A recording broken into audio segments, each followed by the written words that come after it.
అందరికీ దాసోహం ఆచార్య దివ్య తిరువడుగలే శరణం. ఈరోజు 23వ పాసురం.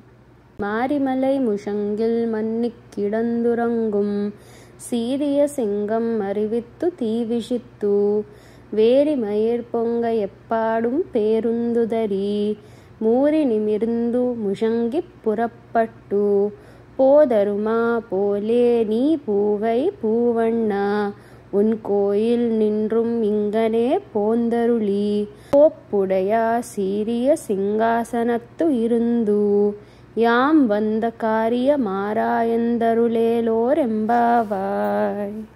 ఈ పాసురం యొక్క భావం: అతసీ పువ్వులాగా నల్లని శరీరకాంతి కలిగిన ఓ స్వామి, వర్షాకాలంలో కొండగుహల్లో పడుకొని ఉన్న సింహము మేలుకొని అగ్నిజ్వాలల్లాంటి చూపులతో 4 దిక్కులు చూస్తూ అవయవాలను కదిలించి శబ్దించి బాగా సాగి గర్జించి బయటికి వచ్చినట్లే నువ్వు కూడా నీ శయన మందిరం నుంచి ఈ మణిమంటపానికి వచ్చేసి జయప్రదమైన దివ్య సింహాసనం మీద కూర్చొని మేము వచ్చిన పనిని విచారించి దయచేయి అని గోపికలందరూ శ్రీకృష్ణుని నిద్రలేపుతున్నారు. శ్రీ గోదా రంగనాథ స్వామి దివ్య తిరువడుగలే శరణం.